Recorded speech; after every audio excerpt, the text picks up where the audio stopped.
Because those 12 properties? I'd owned them for 3 years. My name is Tegan Porter, and I'm about to tell you how my golden child brother tried to steal an inheritance that was never his, only to discover he'd been living in my shadow the entire time. Growing up in the Porter family meant understanding your role early.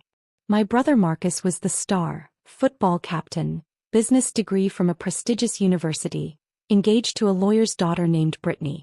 I was the one who couldn't quite figure life out. The family disappointment. It started when I was 16 and told my parents I wanted to study hospitality management instead of pre-law like Marcus. My father actually laughed. Tegan, be realistic. You're not exactly executive material. Maybe you should focus on finding a nice husband instead. Marcus chimed in at that dinner. Yes, sis. Not everyone can be successful. Some people are just meant to be supportive. I chose a state school for hospitality. They chose not to attend my graduation. The real fracture came when I was 23. I'd been working at a hotel in Miami, learning the business from the ground up. Marcus had just gotten engaged to Brittany and my mother was planning an elaborate engagement party. $40,000 worth of elaborate. Tegan, we need you to contribute, Mom said over the phone. Family helps family. I can contribute maybe $500, I offered. I'm saving for $500? Her voice dripped with disgust. Marcus said you'd be difficult. Your brother is building a real life, Tegan. The least you could do is support him properly. We're asking for $5,000. It's not that much. It was 3 months of my salary.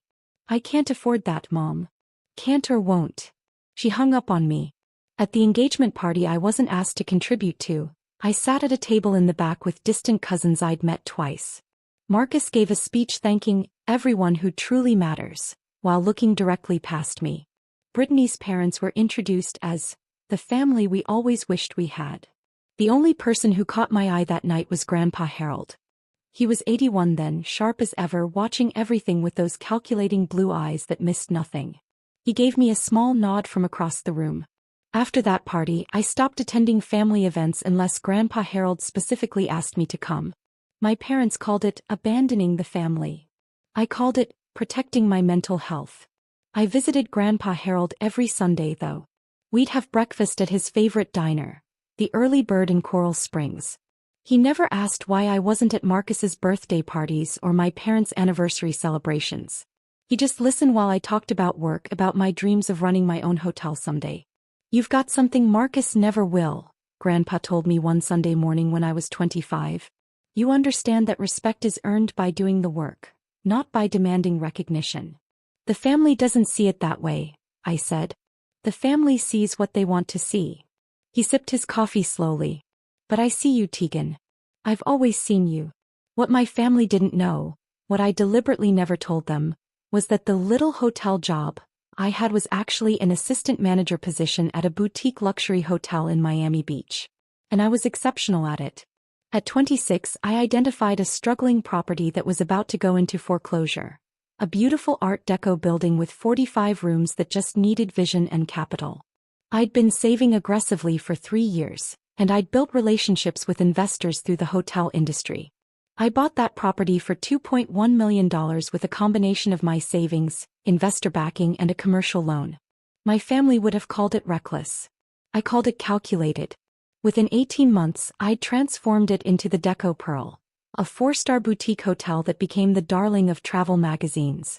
Revenue jumped 340% in the first year. But I never told my family. Why would I? So they could suddenly be interested in my life. So Marcus could give me condescending advice about managing my little hotel? So my parents could find reasons why I owed them money for all those years they invested in raising me?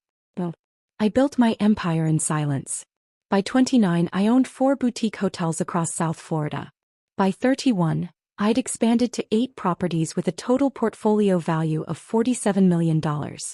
I employed 340 people, maintained a 4.8-star average rating across all properties, and had been featured in Condé Nast Travelers, 30 Hoteliers Reshaping American Luxury. My family thought I was still working as an assistant manager at some hotel in Miami. I never corrected them. Every time I saw Grandpa Harold, I showed him the real numbers. He'd look at the financial statements and property valuations with pride gleaming in his eyes. "You did this yourself," he'd say. "No one handed you anything." "I learned from watching you," I told him. "You built a real estate portfolio from nothing. You taught me that buildings and land are the only things that hold real value." Grandpa Harold had built his wealth the same way, buying rental properties in Florida before the boom, holding them through the crashes and building steady wealth through discipline and patience. By the time I was 32, he owned 12 single-family rental homes across Fort Lauderdale and Coral Springs, worth approximately $5.8 million total.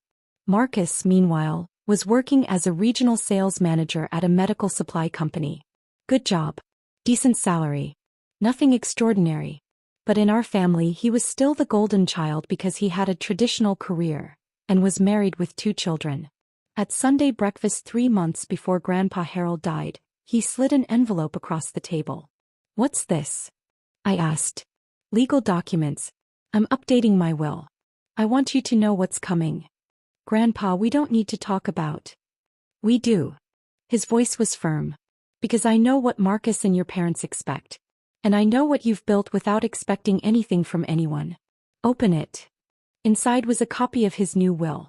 The 12 rental properties were left to me, all of them. To Marcus he'd left $50,000 cash in his car. To my parents, cherished personal items and $25,000 each. "Grandpa, this is going to cause problems," I said quietly. "Good. Let it cause problems. You're the one who visits. You're the one who calls. You're the one who built something real without asking me for a dime, even though you knew I'd have given it to you." He reached across the table and squeezed my hand.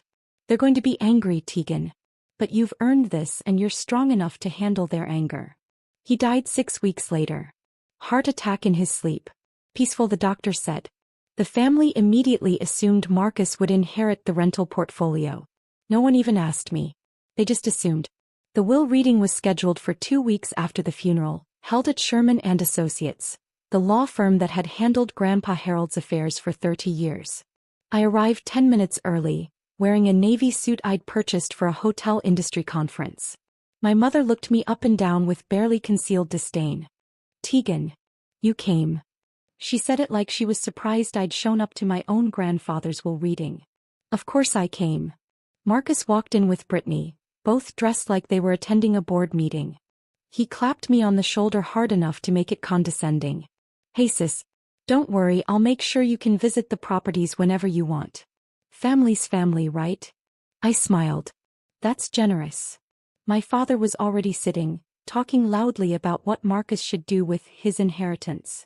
"The Coral Springs properties need new roofs," Dad was saying. "You could increase the rent after renovations. Probably pull in an extra $2,000 per month across all of them." "I was thinking of selling a few," Marcus said.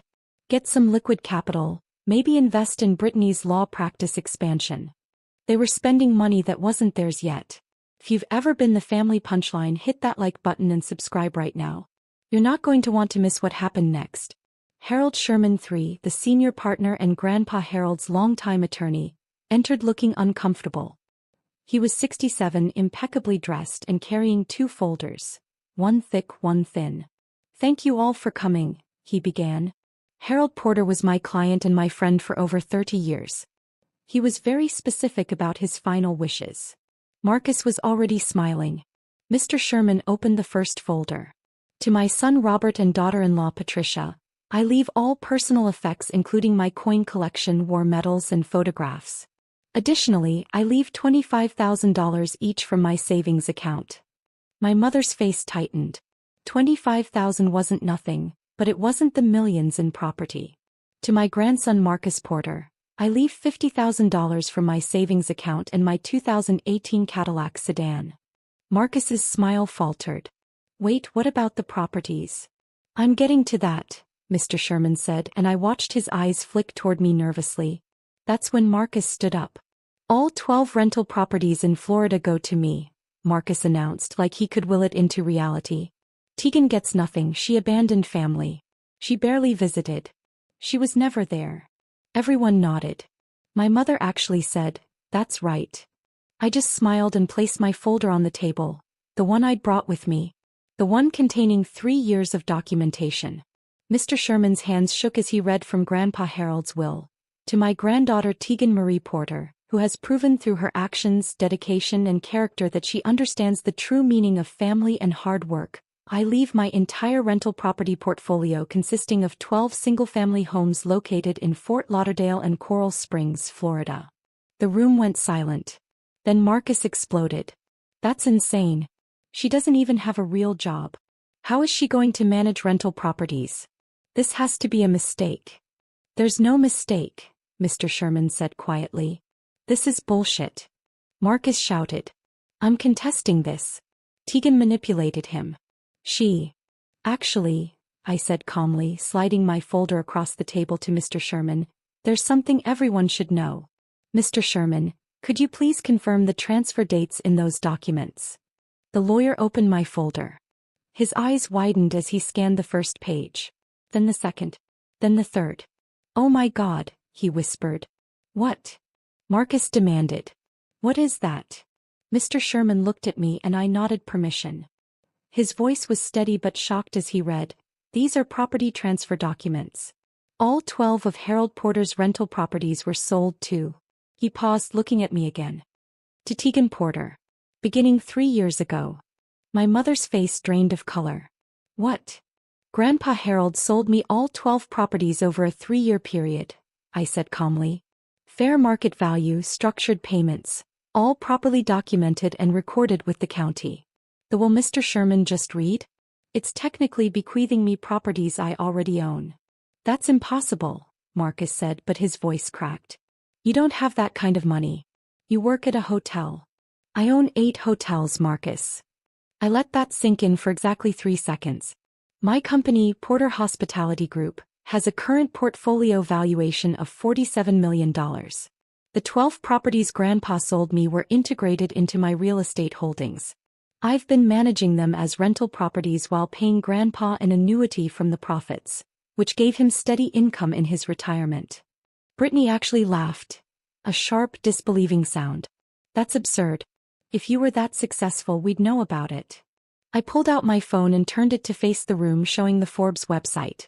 There was my face in a photograph from 8 months ago. 30 hoteliers under 35 reshaping American luxury. Oh God, my mother whispered. You're lying, Marcus said desperately. Those documents are fake. You forged them to steal from. Mr. Sherman interrupted. Marcus, these documents are real. They were properly notarized, recorded and filed. I have copies in Harold's estate files because he wanted me to have them in case this exact situation occurred. He looked at Marcus with something like pity. Your grandfather sold these properties to Tegan because she was the only one with the capital and competence to maintain them properly. Why? My father's voice was hollow. Why would he do that? Because I visited him every week for 10 years, I said quietly. Because I called him on Wednesdays just to talk. Because when he had surgery, I was the one who drove him to appointments and stayed overnight to make sure he was okay. Because I loved him without wanting anything from him. We loved him too, my mother protested. Did you? When was the last time you had breakfast with him? When was the last time any of you called him just to see how he was doing, not to ask for money or complain about your lives? Silence. You want to know why he sold me those properties? I continued. Because 2 years ago, Marcus, you came to him asking for $80,000 to invest in a friend's startup. Grandpa said no. You called him selfish and didn't speak to him for 7 months. Marcus's face went red. That's not. Mom, you asked him to co-sign a $45,000 loan for a kitchen renovation. When he declined, you told him he was hoarding wealth from his own family. Dad, you wanted him to give you 3 of his rental properties outright so you could manage them and keep the income. He refused and you didn't visit for a year. That's not fair, my mother said, but her voice was weak. Grandpa kept a journal, I said softly. Every interaction. Every phone call. Every request for money.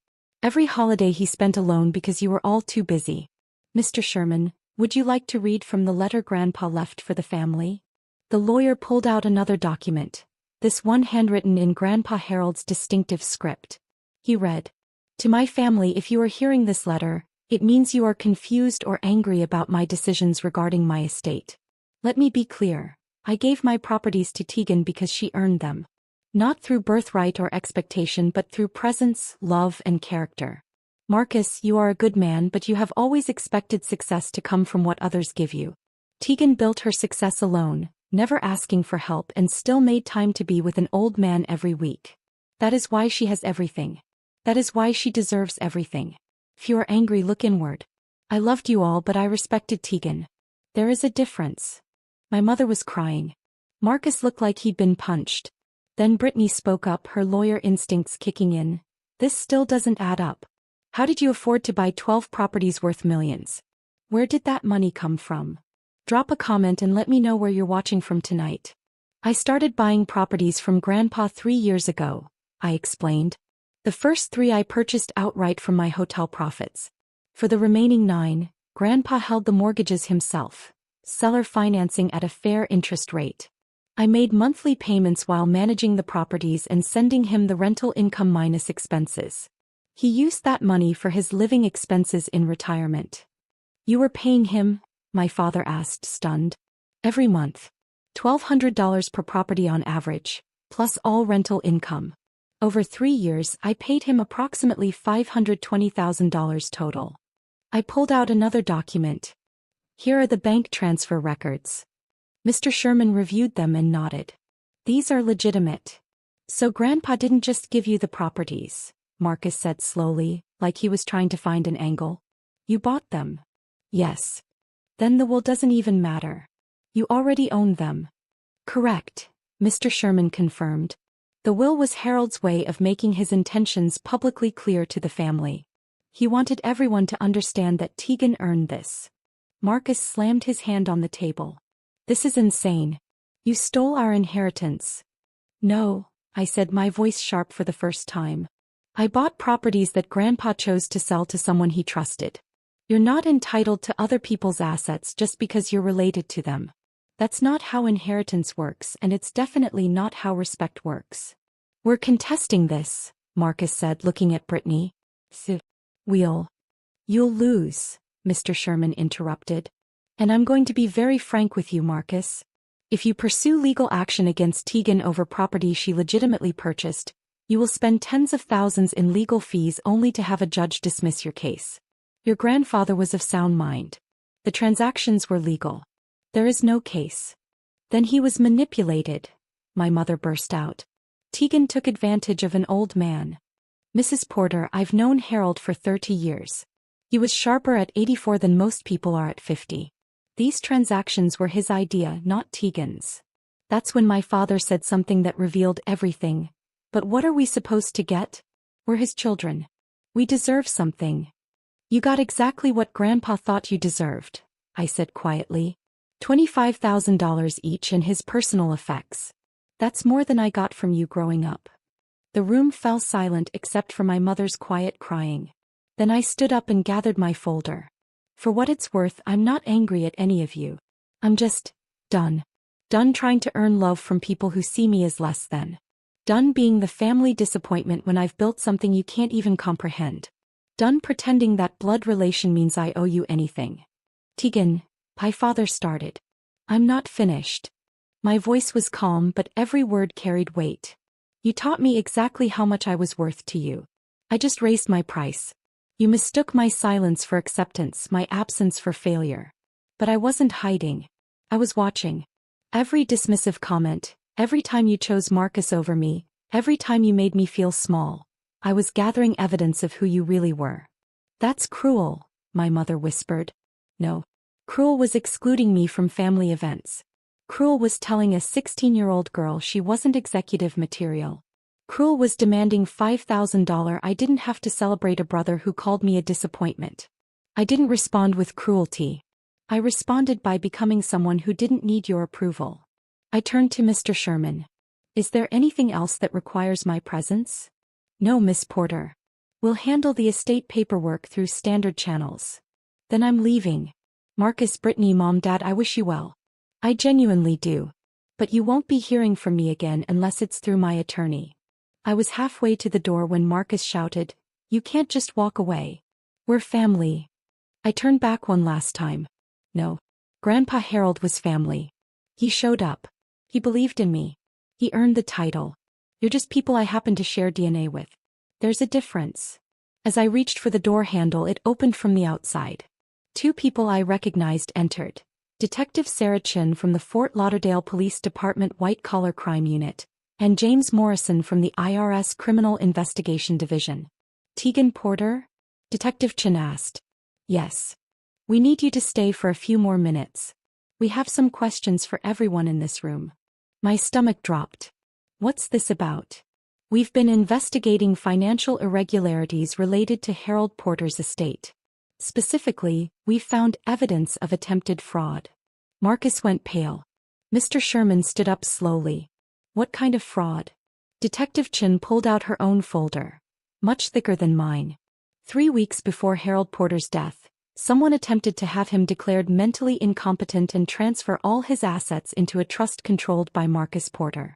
The documents were filed with forged medical evaluations and a notary stamp that doesn't match any registered notary in the state of Florida. Everyone's eyes turned to Marcus. That's insane, he shouted. I didn't. We have your signature on the trust documents, Mr. Porter, Agent Morrison said. We also have email correspondence between you and someone calling themselves Dr. Rebecca Hamilton, discussing payment for medical evaluation letters declaring your grandfather incompetent. Rebecca is Brittany's paralegal, I said quietly, the pieces clicking together. Brittany stood up so fast her chair fell backward. I had nothing to do with this. Marcus, what did you do? We have your work email address in the correspondence chain, Mrs. Porter, Detective Chin said. The emails were sent from your law firm's server. I want a lawyer, Marcus said, his voice shaking. You married one, I said, but there was no satisfaction in it. Just sadness. Detective Chin continued. We're also investigating a series of unauthorized withdrawals from Harold Porter's bank accounts in the 6 months before his death. Approximately $47,000 was transferred to accounts belonging to Marcus Porter and Robert Porter. My father's face went gray. Those were loans. Dad said I could borrow. We have the bank records, Agent Morrison interrupted. Harold Porter reported these transfers as unauthorized to his bank 2 weeks before he died. He filed a formal complaint. Oh my God, Mr. Sherman whispered. That's why he called me. He said he suspected someone was trying to steal from him, but he wanted to be sure before making accusations. Hit that subscribe button if you've ever had to set boundaries with toxic family, because what happened next destroyed everything they'd built. Detective Chin arrested Marcus and Brittany right there in the conference room. Financial fraud, attempted exploitation of an elderly person, forgery, identity theft. The charges kept coming. My father was arrested the following morning at his home. My mother wasn't charged criminally, but she was named in the civil lawsuit Mr. Sherman filed on behalf of Grandpa Harold's estate to recover the stolen funds. The newspaper coverage was brutal. Local sales manager arrested for attempting to steal deceased grandfather's estate. The story mentioned Marcus's attempt to have Grandpa declared incompetent and the forged documents. It mentioned Brittany's involvement as an attorney who should have known better. It mentioned my father's unauthorized withdrawals. And it mentioned me, the granddaughter who'd built a $47 million hotel empire in silence while her family dismissed her as a failure. Within 48 hours, Marcus and Brittany's bank accounts were frozen as part of the criminal investigation. Brittany's law firm suspended her pending review. Marcus was fired from his job for conduct unbecoming after his employer saw the arrest on the news.